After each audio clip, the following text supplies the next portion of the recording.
Okay. Happy po na Sister Joy.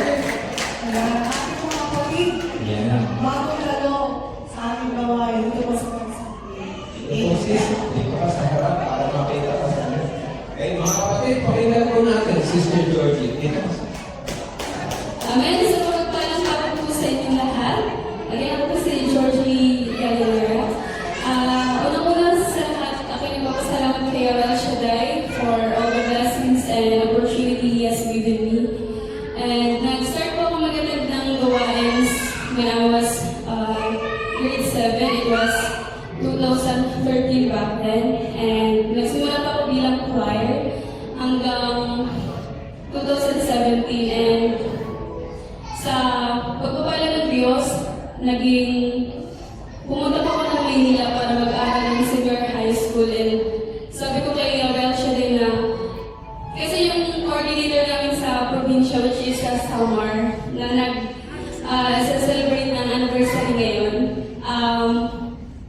lagi po silang may celebration po yung Amvel, palagi po silang pumupunta ng Maynila. And sobrang curious po ako about sa Amvel, sa House of Prayer. And simula nun, lagi ko pong dinodrawing yung House of Prayer sa prayer bills ko. And then, nung nag-start po ako mag-aral ng senior high school sa Las Piñas, nag-start din po ako nag-inquire doon. Hanggang sa umatin na din po ako ng gawain. Kasi sabi ko, Lord, makapunta lang po ako ng Maynila kasi 2016 po yung first time ko maka-Manila. So, sobrang happy ko po nun. Tapos sabi ko, Lord, hanapin ko yung gawain ko kahit saan ako magpunta. Makapag-Manila din po ako. And yun sa kalooban ng Diyos, naka-attend ako ng Manila. Naka-aaral ako ng senior high school sa Manila.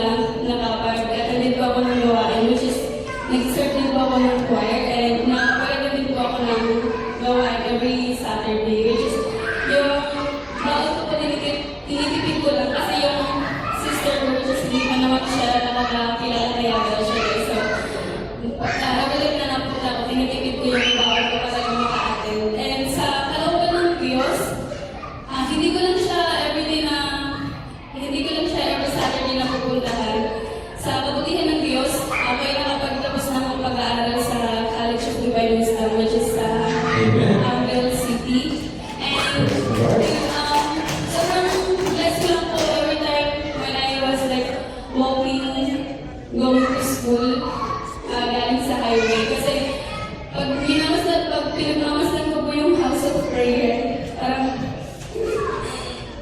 na-realize ko lang how blessed I am na dati nag-prayer ko lang po galing sa summer na makapagpunta ako ng Amvel.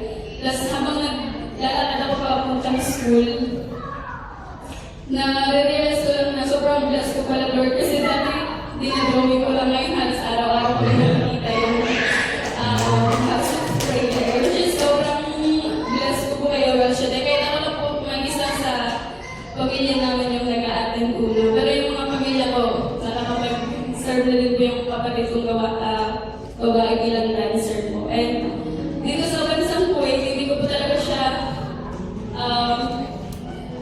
prayer na mapuntahan. Ibang lugar po. Pero dito po ako dinala ng panalangin ko. And sabi ko, Lord, kahit saan lang ako magpunta, hanapin ko yung gawa